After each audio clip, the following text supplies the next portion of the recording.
You are listening to the Call to Action podcast, where we aim to inspire, educate, and inform entrepreneurs and self starters on tech and tips related to navigating this ever changing world.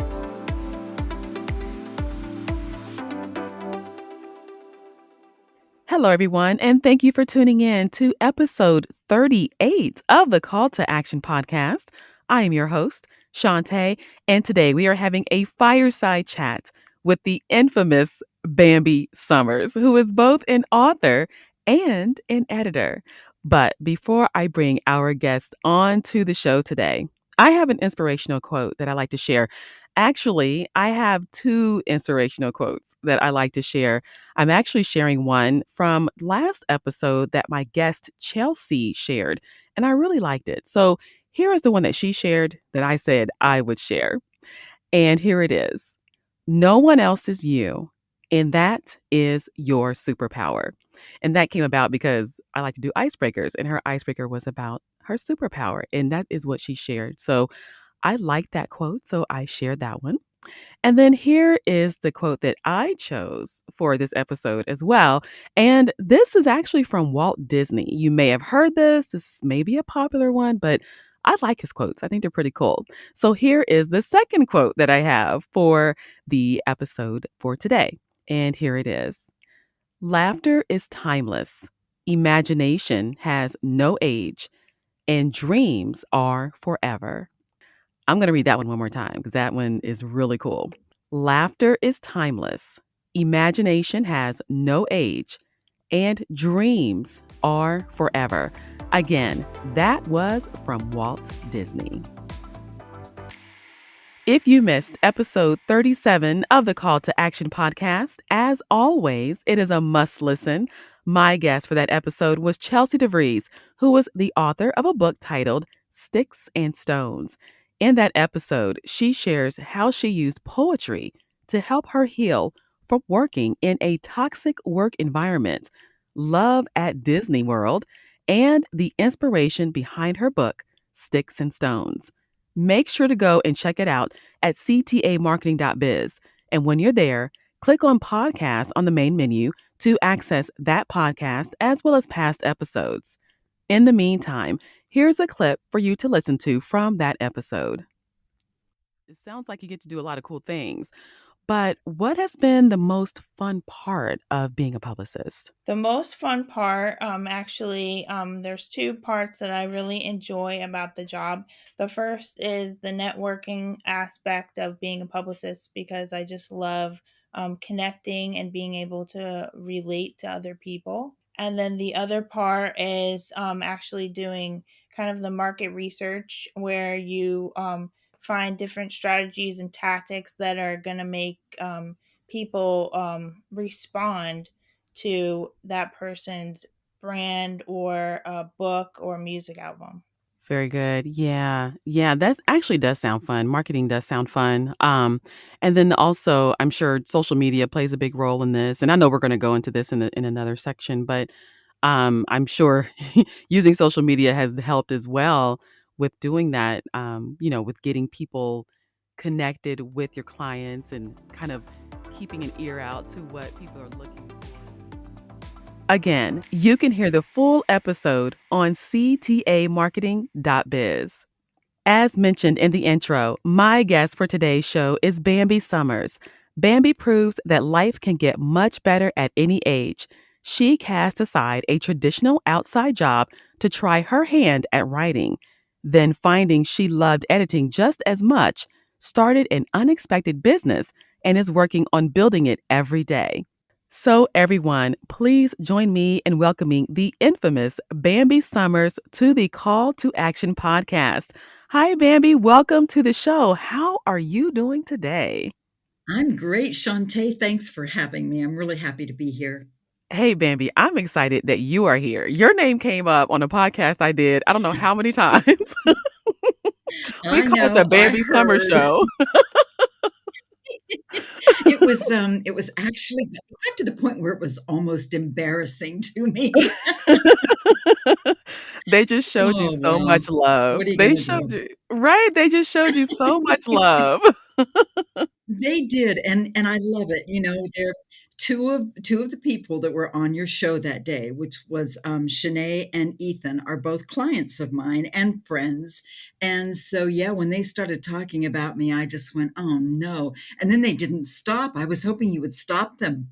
Oh, no, I let them go on. I was enjoying it too. I was like, I "Who is this know. Bambi?" No, I knew who you were already. I hadn't had you on the show before, but I was like, "I'm gonna get her on the show." So, Oh, I know. You and I have been friends on Twitter for a long time. yes, so I'm so glad. Really, and this is funny, I love when we had our first conversation. I was like, it felt like I was talking to an old friend. I really It's true. did. I know. I felt the same way.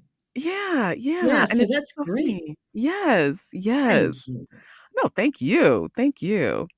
So, Bambi, now, you've probably heard some past episodes, and I like to have fun, and I do an icebreaker because it allows people to get to know you. So, for Okay. today's icebreaker, why don't you share your favorite decade with us? Okay. That is so hard because I have lived through many decades. And I would say I have to kind of answer it a little bit differently.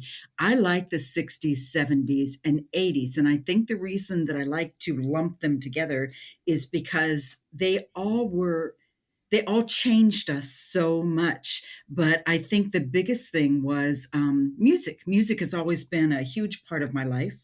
And I was a singer for a long time and sang with bands, and I've worked in recording studios. And, so music is a big influence, and I think it influences everybody. And in the 60s, I still have to admit, I swoon when Motown comes on because that's what I was raised on. And then of course, we went into the Vietnam War era, and then we went into the 70s. And then, of course, the 80s music is a lot of people's favorites still. And I still listen to the old stuff. So, and plus, I think people will look back now, young people, and say this was a time of great change because of everything that we've been going through. But it was a time of great change then, too, which I lived through. And I think, especially not just for people, but especially for women, because, that was when women basically burned their bras, got jobs, they became more a part of society. And in my opinion, and my husband would roll his eyes if he heard me saying this one more time, but in my opinion, we kind of messed it up because even though women went to work and we took on all this responsibility, we didn't let any of our other responsibility go. So we basically do everything. We do the new stuff that we took on and we do the old stuff. So that song where I can bring home the bacon, fry it up in a pan, do all that stuff. Yeah. We do, Mhm. but I think that that's why women are so exhausted because we didn't give anything up. Think about men, and please no hate mail because I love men, but think about, men go to work and then they come home, and yes, men have their chores that they do, but it's not like a woman. They can do their chores and then they can be done. And women are never ever done. And boy, do I sound like a feminist in this, but it's just kind of, how I feel about it and how it is. So that's a really long answer to a very short question, I guess. No, you're fine, that was interesting. I gotta go back to the music part because the '80s music and '70s music, and really Motown, I can listen to that stuff now, and I guess I swoon to it as well when I hear it because I love that older music to me. Oh, it just sounds so much better. Ooh, and this is not hating on any artist that's out now, but I do prefer the older music, honestly. See, I do too, and I know some of the songs today and everything, but it's not like it was then, and you don't know as many bands then and everything. And I think what made everything very different was maybe MTV. MTV changed a lot. I remember the very first time MTV came on. In fact, my girlfriend had an 8-year-old son, and I would sit there and watch MTV with him, and he grew up to be a musician, and he hung out with a lot of my friends like if they were practicing when they were in bands and stuff, and so I think by being able to see them, I can liken it to, oh god, I hate to even say this word, but the political scene. The political scene wasn't what it used to. It isn't what it used to be because everybody's on TV and the media has pretty much just screwed it all up, Mhm. by broadcasting every little move that everybody makes. And I think that that happened with MTV, even though we really liked it and we really liked seeing the bands. It Mhm. just changed everything by being able to see them instead of going to see them in person. Yeah. Yeah, Does I that make think sense? with yeah, you know what? I think with music, like, it comes out now just way too fast.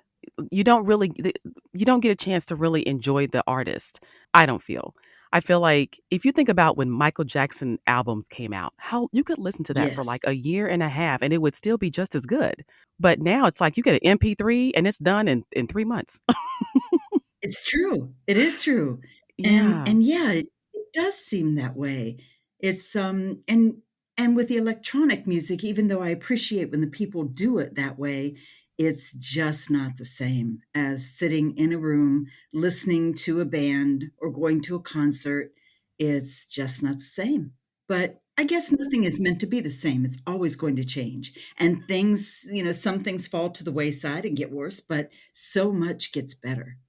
Did you ever think that we would be where we are now technologically?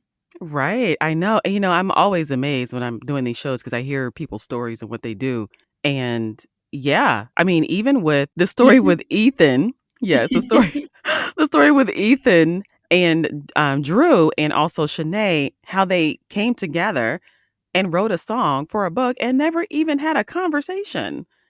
That was all done through Exactly. messaging on Twitter. And you can click in her book, if you have the ebook, you can click in that ebook and download the song. I mean, my Wow. gosh, that was amazing. If you When I was younger, I watched Star Trek. I grew up with 2 brothers. So, Mhm. I watched Star Trek, and it's so funny because even though the episodes are very hokey if you watch them now, a lot of that stuff came true. Like when they would, open up their communication devices. If you look at them, those are flip phones. Mhm. Yeah, you're It's just right. Yeah, just little stuff like that. It just blows me away sometimes. By the way, should we talk about Ethan and Shanae and Drew a little bit more? Just because they talked about me? Just to get back at them for what they did. Yes, They're gonna enjoy this one. I hope so. But yeah, it's just wild how the world changes, and there's always gonna be people who are very negative and say very negative things about everything, but no matter what happens in a bad way, there is just as much good that happens with changes.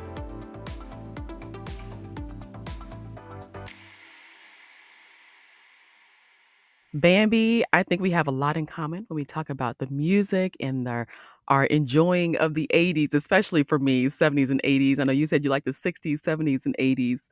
And it's just really cool just to talk to people and find what you have in common with other people. I just think this is wonderful, especially just meeting over the internet, meeting through Twitter. It's just really cool.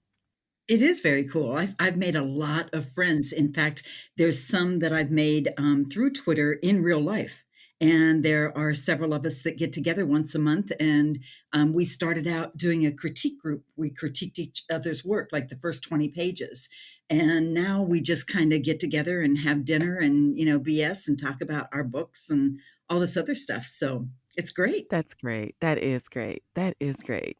Now, you mentioned reviewing books. As you said, you do. You guys share content and let each other review, I guess, the first 20 pages of the books. Now, of course, we know that you write, right?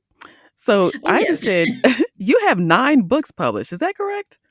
I do. I'm working on number 10. I'm going to do a rom-com. So this romantic comedy is I'm hoping that it will kind of blow everybody away. I'm hoping that it's really funny. It's made several of my friends laugh really hard so far. So Oh, I'm I've good. got I've got like a real good feeling about this one coming out. Oh, good. Good.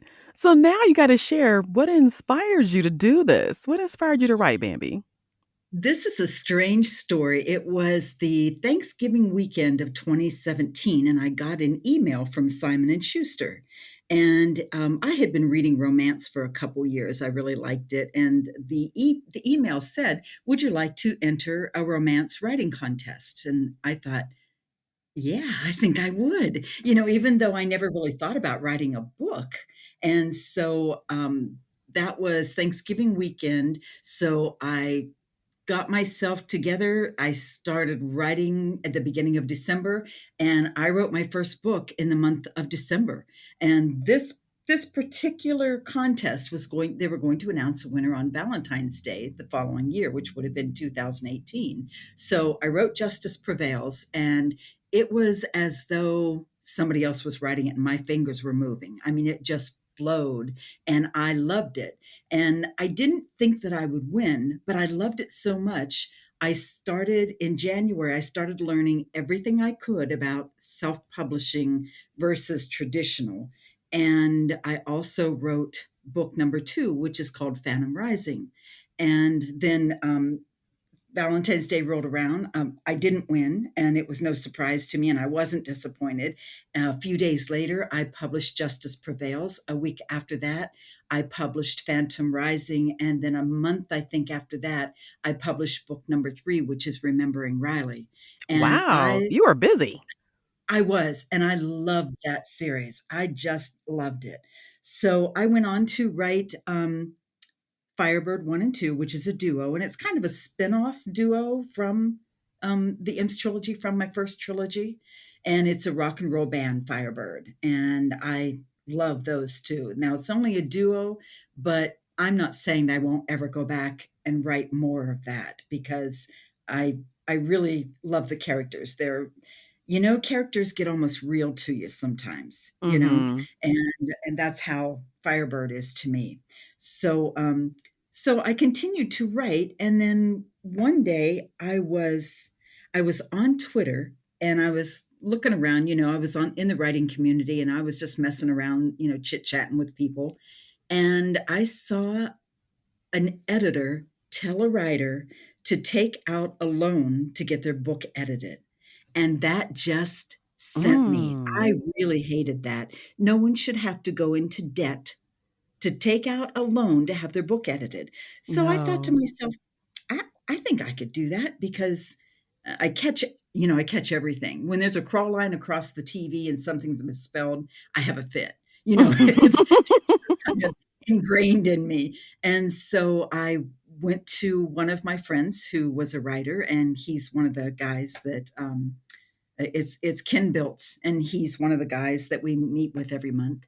And made him a deal. I said, Ken, I want to see if number one, I'm any good at this, and number two, do I like it? So I said, "Can I edit, you know, your book that you're doing right now?" So he agreed, and I edited it, and I loved it, and so did he. And in fact, I've edited all three of his books, and he said I'm his editor forever. I mean, we've just become really good friends, and Aw. I just dearly love him. And so anyway, that's when I put myself out there, and I said, "Okay, you guys, I'm offering my editing service." I kept my price down for indies. I don't intend to raise it anytime soon. And I have got clients all over the world. I've got clients not only in America, but I've got them in Vietnam, South Africa, Australia, and Wow, I Bambi. just, That's I love it. awesome. I love it, and it's almost all of my clients come from Twitter. There's been a few that have come from word of mouth in my area, and where I've really, actually gotten to meet the author. Um, but I've made some really good friends, and I just love what I do. So I don't put out books as often as I did at first because that was when I was basically writing. But now Mhm. that I'm editing, my editing comes first. My clients come before my writing. And so I don't always have the time to do it. But when I started editing, when I opened my business, I started it in August of 2019. By Christmas that year, so 4 months later, I had enough work that I was able to quit my part time job, my outside job. That is lovely. I love those stories like that. I It, think that is the dream to be able to work it for is. yourself. It is. And, I think the biggest reason that I love it so much is because I can work whenever I want to, wherever I want to. Mhm. And you And know I what? love that. It's And different when you work for yourself because it I do it is. too, so I can relate. I've been doing it for 15 years, but you can put in, or you will put in, I know for me, I don't mind putting in 12, 13-hour days if I have to, working on a project because it's for me, it's for my business. And I know that what I do takes care of my home and my family. And it feels different. Yes, It's a different feeling you get. Yeah. it is. And you know, it because it doesn't feel like work. It doesn't feel like someone is using you. Right. Yes. Yeah. Yes, that's a good way to put it. Yes. That Yeah. is so I true. I even thought at one point if I were to get so busy that I would actually maybe hire a couple people to edit, under me. Mhm. But so far that I don't see that happening because I don't take on as much as I did at first. I'm retirement age and I really don't want to work as hard as what I did when I worked for somebody else. I want to have some downtime. Mhm. And, I still take care of my family and the house and do all that stuff. And when COVID hit, um, I learned some different things when COVID hit. Like my business didn't go down for several months, but after several months, it did drop off a little bit. And it took me a while to figure out why. For one thing, writers are, I shouldn't say writers, creative people in general are very, um, like they have a lot of feelings, you know what I mean? And Yes. I think Mhm. what happened is they got depressed. And there were a Yeah. lot of writers that, even though they had time to write at that time, couldn't. And the ones that could suddenly had all their kids at home, and the ones that could write that maybe didn't have their kids at home, well, they didn't have their jobs because COVID stopped that, and so they didn't have the Right. money to hire an editor or anything. So there were Mhm. several things playing there, and the business has gone back up now. I think people have gotten used to this since it's been a year, and a lot of people are back to work. Yes. Yes. Yeah, that's interesting how you bring that up about people being or creative people being I find it like they're in touch, with their inner selves. So, because they're channeling, the books. And when I talk to some writers, it's like you said, like it just flowed through your fingers. It's like it's flowing through you and it's coming out into your computer or whatever you're typing it on. Just for you to share with the world. I think it's so cool. I just love hearing stories like that. Maybe I'm in touch as well. I I just love hearing stories. Well, I love you have to that. be creative in order to do what you do just doing the podcast. You've gotta be able to relate and everything, and, there's this saying about writers about how we don't actually write with a pen, we bleed onto the page, and it's kinda like my sister's an artist, and when she paints a painting, and she's won lots of awards and everything, so she's very good, but when she paints something that is deep in her heart or she sees anger in it or something like that, it's almost as though she feels that you're seeing her naked. You're seeing into her soul and you're seeing her naked. And so it's almost like we all feel judged. Yeah. Yeah, that's, when I was talking to Chelsea on the last, episode, she did poetry, and she was talking about how she used that to heal, like I was saying before, like, from being in a toxic work environment, and my question to her was like, I don't know if I could be that vulnerable and just open up like that, and she said she was a little nervous too, and she actually took a hiatus from social media when she released the book, just because she was opening up about some very personal things. But, Yes. it worked out for her. She ended up, I think getting on the bestseller list in Amazon in India, which was very interesting. And, Oh, she that's can great. yeah, and she connects with India. She was just talking about how much she loved their culture, and I just thought, "That's so cool," because she connected with them, they connected with her, and no one's seen anyone. This is all done over the internet, which is really cool. But yeah, the vulnerability that it takes to be an artist is just what I'm getting at. But one day, Oh, I don't yeah. know. I don't know if I told you, but I just released an audiobook. I did it like in last December. I didn't tell anybody for a long time. You did? I I didn't know did. that. I know. I didn't tell anybody. It's sad. It really did because I was like a little nervous, But it's more of a I guess like an interactive manual guidebook type thing. I like teaching, so it's along those lines. Yeah.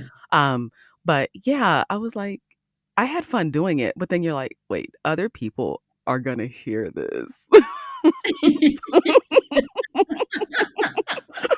It's like, "Oh my god, This is not no." just you, Shantae. This is a whole audience now.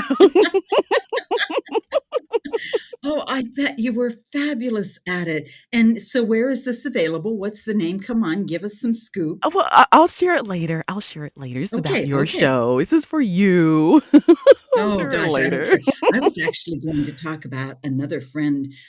If I had hours, I would talk about all my friends and all their books and everything. But Mhm. going back to everybody feeling depressed growing up with, in mental illness, anything like that, I have a good friend, Dawson Emmerich, and um, he's written 2 books, and they are basically, they're fantasies, but they're kind of he called them poems in between. I didn't call them poems. I think they're just like little excerpts of feelings and what's going on. But then the fantasies, he would have like this one character that would like kill off or overcome these other characters, and the other characters stood for what the book was talking about. Like, for instance, one character was depression, one character might have been anxiety, that kind of stuff. And Mm. the way he wrote that was so amazing. The first book is called Chimera. It's a Chimera. And then the Okay. second book is called Night, well, Knight, and they are free. I if anyone is interested, go on Twitter and just ask me or ask Dawson, and he will tell you where they're free because they're incredible. And to read about the pain that people feel, and you can't help but relate to some of it. It's really, really deep. That is good. What is okay, just I know your name on Twitter, but can you share with the audience how to find you on Twitter? Oh, sure. I am at Bambi Sommers 1, and Summers is Sommers. Okay. So everyone, when you're listening, first follow Bambi and then ask her about that book. And I'll be checking in with you as well. That sounds interesting. The just what you're how you're describing how he wrote it sounds really cool. Sounds It's creative. I like really that. cool, and he's fabulous. I mean, you've gotta follow him too. He's just really, really good. So, yeah, if you contact me, I'll give you all that information.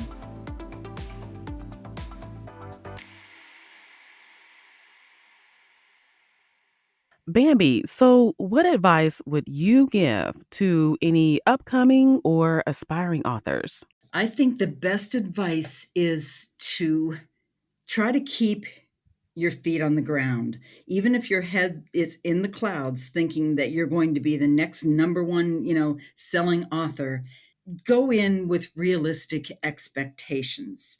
Very, very few authors that I know of can make a living at this. I've read many books, and most of them say it takes 5 years to even break even.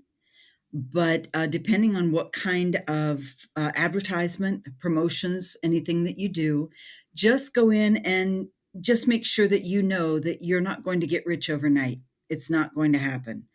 I tell a lot of my editing clients this because I do a lot of first books, and I know in their heart they want it to be a success, and I want it to be a success for them. Mhm. But being a writer, I also know that it takes so much more than just a little bit of advertising or a little bit of wordplay. I would say don't expect everything to come from your friends and family. Everybody that you see that you say, "Hey, I'm going to be a writer. I'm going to write this book," and they go, "Oh, we can't wait. We can't wait to buy it." They don't. Just so you Mm. know, they don't. And if they do, it's 1 or 2 books. It's not like you can pin your whole future on that. Now there are writers that make millions of dollars. Don't get me wrong, it can be done. I'm just saying that there are so many of us when self-publishing stopped being a bad word because it was a bad word when I was growing up. But it stopped being a bad word and it started being, something that we could all do. Then there were so many of us who did it. It was like thousands of books coming in every day. And I liken it to trying to get your book, trying to get people to learn about your book is like being at a concert and screaming in the audience for the band to hear you. It doesn't happen. They can't. And so you've got to do a lot of learning. You've got to do a lot of trial and error, but just hope for the best, but prepare for the worst. That's good advice. That's very good advice. So it sounds like really just writing because you wanna do it, right? Yes, Yeah. and I've told people that. They say, "Oh, I'm done. I'm not gonna do it anymore." And I said, "Really? Don't you love it?" "Well, yeah." "Well, then why wouldn't you do it?" Even if you just get a few people who read it, there's always somebody who will email you eventually or DM you or message you or something and say, "Oh my god, I just read, whatever the book's name is, and I loved it. It made me cry or it made me laugh or whatever it's supposed to do." But even when you're sitting down as a writer and you're writing your book, if you can make yourself laugh or cry, then you've got a real good handle on that. Because if you can make yourself feel that, then usually the reader will feel that too. Mhm. So the other piece of advice that I think is very important is you have to grab the reader immediately. And, I think I do a fairly good job of that in my books. I like to start books with conversations because, boom, you get right into that character's head.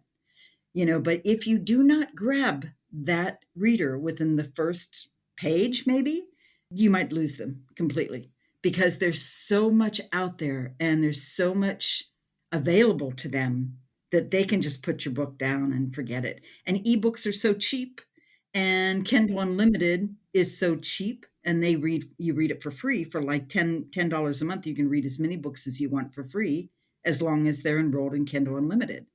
And so they can read 2 pages and they haven't lost a thing and they can just send your book back. And the way an author gets paid is they get paid a very small percentage of a cent per page read. If someone reads your whole book, then you might get, if you're lucky, you'll get $1, you know?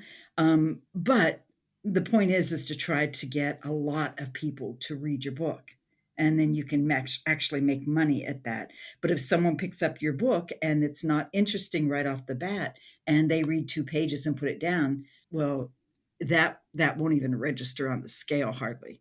That's So good make to sure that know. you grab Yeah. that reader. Very good advice, Bambi, and that's actually good insight, yeah, on how that works, with you said Amazon Kindle Unlimited, is that what that is? Kindle Unlimited, yeah, it costs about $10 a month. A lot of people I know have it, including myself. In fact, I didn't have it for a long time because I felt like I was ripping off the authors. And then I realized that a lot of authors were reading me on it. And I thought, well, maybe it's not so bad. Well, here's how I look at it now. I might not make a whole lot of money, but I do have page reads every month. Usually it's within the thousands of page reads. Oh, good. And that doesn't mean thousands of dollars. That means, that could mean 5 or $10. Mhm. It's not a lot of money, but Yeah. those people that have Kindle Unlimited probably would not have read me at all. Yeah, so it's like Yeah, that's good exposure for the author. it So is. okay, yeah, so I've talked to a lot of, self-published authors. I think pretty much everyone I've talked to on the show has been self-published. But yeah, so that's good to know. So for those who are listening, just keep Banby's points in mind because this is actually good information that she's sharing here. Well, also, I learned a lot. I learned as much as I could for myself, and then suddenly I was going to have clients, and I wanted them to become repeat clients. And like I told you, I really do love my clients. They have become my friends. And I try to keep up on things. I try to get as much information as I can so I can share it with them. I'm not an editor who edits their book and here you go, you're done. Goodbye. If you need me again, call me. It's something that I usually keep up with them. they, will chat. Maybe I haven't heard from them in a month, then I'll send them an email, or they'll send me an email, and we'll say, "Hi, how are you doing? Is your book published? Do you need help with this? Do you need help with that?" And I'll try to help them with whatever I can. And if I can't help them, then I'll at least try to send them in a direction that will. It's just good customer service. It's just, I just want to help. And I hope that that's why I get repeat business, because I'm getting a lot of repeat business, which is great. That is always good, and I'm sure, It again, is. referencing, when Shanae was talking about you and Ethan, just how much they love you. And you know what? Her book, and she knows I feel this way, so she won't mind me saying this, I'm sure. Her book was one of the hardest I've ever done, because she started writing it quite a while ago, and so she had chapters, and she started sending me just like maybe 5 chapters at a time, or 3 chapters at a time, or something. And so she sent me initially, I think she sent me 5 chapters, and then she didn't send anything for a long time. So I did 2 or 3 books. And then she sent me more chapters. And so my mind went, what happened last time? Right, you're like 3 So books I in have from Yes, I'd Yeah. have to go back and figure out where I was on there. And after we did that for a while, I said, "Shanae, I'm never doing this again. I'll love to do your books, but I will never do it by chapters." That was just crazy. And so at the end, of course, though, I had the whole thing. And when I edit, I go through a book twice. And so when I went through her book the second time, it was all as one book. And so I checked it for consistency, and that kind of thing. Oh, It's good. awful hard to check for plot holes when you're only doing a chapter every few months. Yeah. Yeah, I Yeah. bet. Mhm. Mhm. If anyone wants any information, they're welcome to contact me, or, my website has all of my editing information. It has how I work and so on and so forth, and that's bambisommers.com. And you can go on there, and there's an editing tab. You don't even have You can look at my books if you want, but there's an editing tab that you can just click on that will show you books I've done, not all of them, but ones that I've showcased on there. And it will tell you how I work, how much, so on and so forth. Well, that's good, and you're right, I was gonna ask you about that, Bambi, in the next segment. I'm so sorry. I did get carried away there. No, that's fine. There's more to share in the next segment. We'll get to it. It's okay. Oh gosh, Oh, you're so sorry. fun. It's alright, it's alright. Alright, so now since we're talking a little bit about, Amazon and things like that, let's touch a little bit on marketing. Ugh, I know, and everybody everybody has their ugh. different ways of how they market their book. So, what do you do with yours? The only thing that I'm doing at the moment are Amazon ads. And they seem, I've been doing them for quite a long time now, months and maybe even a year or two. And they are starting to kick in for me a little bit, not much. I don't make a lot of money. But you know what? I've made money every month since I've published, which has been over 2 years, 18, 19, 20, over 3 years. Over 3 years. I've had an income every month. It might have only been $5. It might have been, a lot more than that, but Mhm. I've had it some sort of little income every month. Now, they say that it takes 5 years to either break even or get a little bit, into the red, or into the black, and get out of the red. So I haven't reached that 5-year mark, and I don't market. A lot of my friends market with thousands of dollars in promotions. I don't have it, so I don't do it. I'm a little more conservative when that happens. I've done other marketing like Bargain Booksy and, Free Booksy, and all of those email kind of marketings. Sometimes they work and sometimes they don't. The first time I did Free Booksy was in it was in October, the year I started writing, and I had over 3,600 downloads. I about Wow. fell over. Yeah, it was huge. I was hoping for maybe 200 downloads, and I got Hmm. over 3,600. 500, and it clicks like during the day, it updates. And I'd be Wow. on the phone with my sister like every half hour. Oh my God, you should see how many now, you know? I was really excited about it. However, my book was free, Mhm. so it cost me. I didn't make any money, but I thought, I need reviews. Yes. I don't know that I got any reviews over that.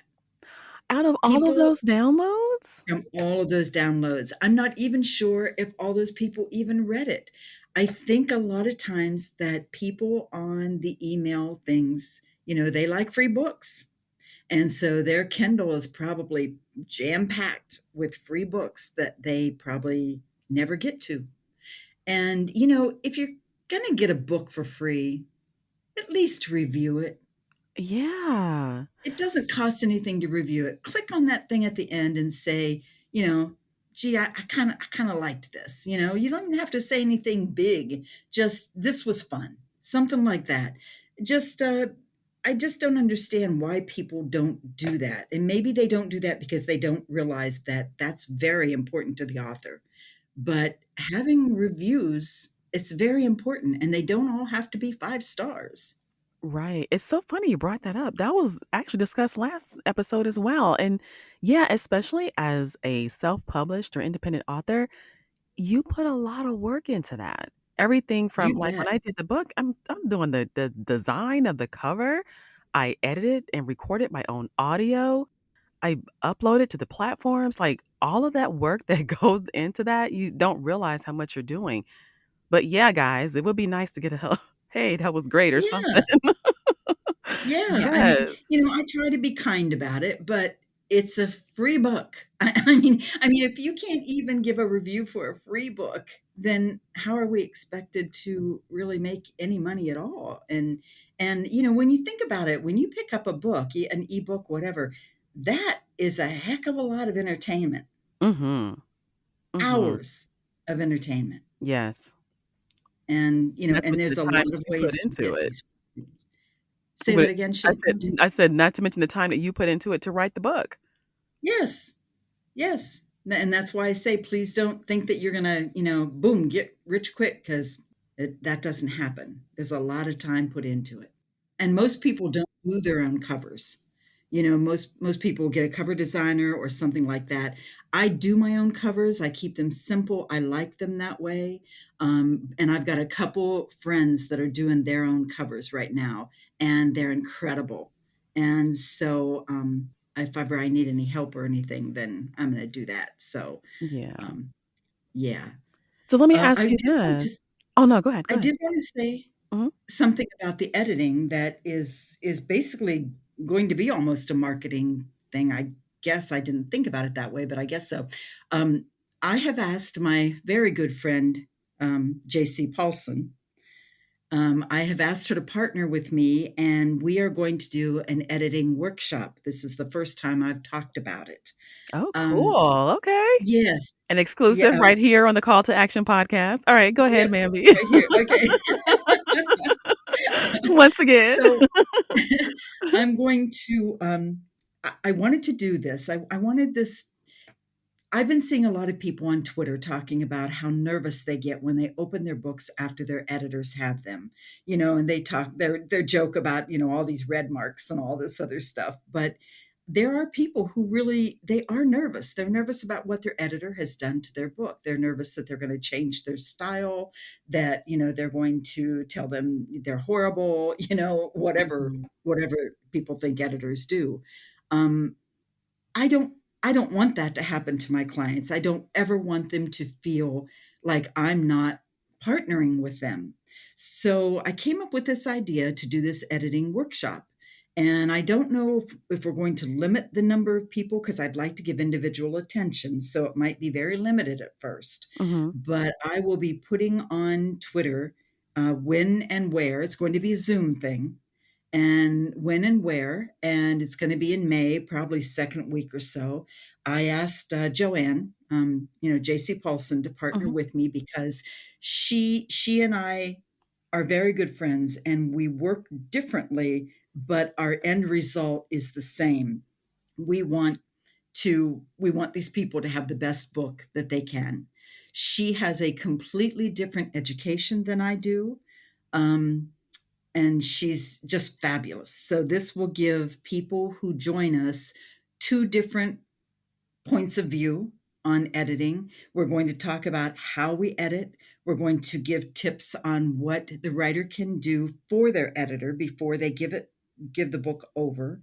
And we're going to answer questions because editing seems to be this big mysterious monster that comes after them, and it's really not. I think if you ask any of my clients, they would tell you that that I encourage. I don't discourage, and when an editor does your book, it is ultimately the writers say whether they're going to accept or reject that edit, that change. It's always their choice. Editors don't come in and say, you have to do this and this. An editor does that to you, kick them to the curb because that is not their job. Okay, so you all just you make recommendations and say, "Okay, I We would do. suggest you say this like this as opposed to like this, and then here's the reason." Do you all give a reason why, or is it just, okay, just Yes, okay. I do. However, there are times when I'll just change something, but I use track changes, and track changes you accept or you reject each one. So you can go on there and you can see what I've changed, and I cross out what they've done and I put what I've done, put what I want. Mhm. And then they can read that and they can either accept what I've done or they can reject it and it goes back to what they originally did. But then there's this place in the margin where you can put all of your suggestions. And as a matter of fact, one of my clients, Susan Rossini, she and I laugh and talk about how we feel like we're sitting there with each other because she has become such a good friend of mine, and I love doing her books. And I'm doing her fourth book as we speak, as a matter of fact. And I'll put something in the margin that will say, "Are you crazy? Are you sure you want to say it this way?" And so Oh, and you she guys are sees really it. close. Yeah, we are. We're really close. Yeah. And so she gets it and she she says I make her books better, which is great. I just love it. So I just think that giving your book to an editor should be an exciting time when you're sharing something with a partner who's going to make help you make your book the best it can be. So watch for that editor's workshop, and I'm hoping that just by talking about it, that people are gonna be going, "Yeah, I want in, I want in," because if you have a question, you can always DM me or email me or whatever, however you can get a hold of me. Because even if you're not a client, I'm happy to answer questions. That is cool. So, I tell you what, Bambi, when you all get the information, your flyers or whatever you're gonna create online to market it or to, share it on Twitter, Yeah. let me know because 'cause I'll definitely help with promoting that too. Oh, great. Thank Yeah, you so much. That'll yeah. be great. Mhm. I told Joe I wanted to talk about it on this, and, I asked her if she minded and everything. I'm actually getting to go on a little vacation next week, and that's why we haven't done it yet, is because Oh, I okay. want to get the vacation done and, I've got some other stuff I want to get done, and then boom, we're going to get right into that. And it should be really fun, and I think it will help writers. I hope that there will be writers that come back to me and say, I love this idea. Are you going to do it again? And can we get farther into this and this and this? And it would be great. I would love it. That's good. Well, yeah, like I said, definitely send me the information. I will definitely promote it so that others can know about it too. Okay? Will do. Yes.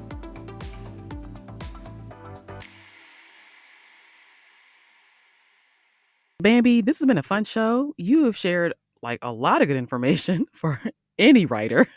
And Oh, good. yeah, for sure. Now, let's get your contact information. Before we get that, your 9 books, like tell the audience where they can buy your books. Okay, my books are available only on Amazon. They are in Kindle Unlimited, so they're free with that if you've got it. And otherwise, just you can just look me up.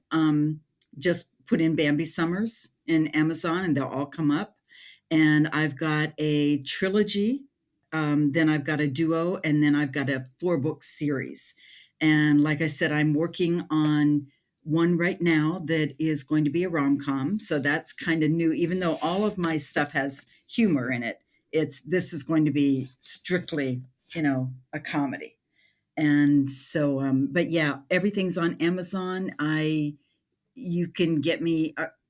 Does this go all over the world, Shantae, or is this Yes. just America? It's all over the All world, over. and I'm gonna post all your information on my website along with this podcast. So I'll be Okay, getting links great. from you as well. Yeah. Okay, good. Because I know that I'm also, they're available in Canada, the UK, Australia. I I think pretty much all over the world, but I advertise in the places that I just said. Okay. Okay, cool. Well, definitely what we'll do is send me all the links to the books All and, right. I think I have your website. If not, send me the website. Okay. And then yeah, and I will make sure all of this is posted with this episode so they can learn more about Great. you and your services and also buy your book right from the website. So we'll definitely get that set up so it's easy to do. Great. Okay. Also, Bambi, I don't know if you shared your email address. Can you also share your email as well? Yes, it's summersbambi@gmail.com. SOMMERSBAMBI @gmail.com. And I'm very good about getting back to you quickly. My response time is good because I work from home and, I'll try to get to you as soon as possible.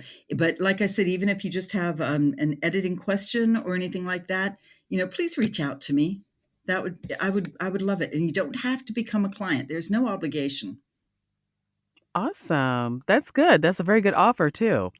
So I'll put that on the site that you can also just ask Bambi questions. Now, if you get a bunch of Sure. emails, like, Well, I'll love it. why did I say this? What do you guys Well, want?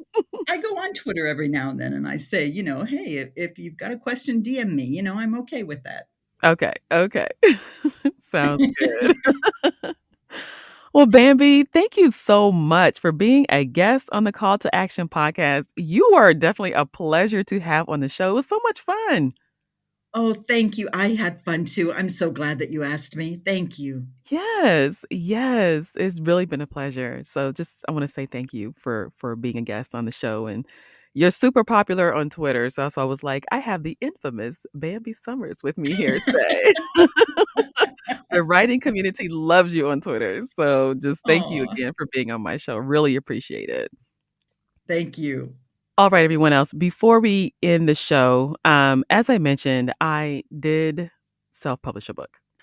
It is called QR Codes for Beginners, and the subtitle is that learn how to go from beginner to almost, and that's in quotes, expert in less than 1 hour. And it's an audiobook. So it is available on my website on ctamarketing.biz. And yeah, I have information there. You can actually listen to the a clip from the book that I recorded, so you can actually hear what you're gonna get into.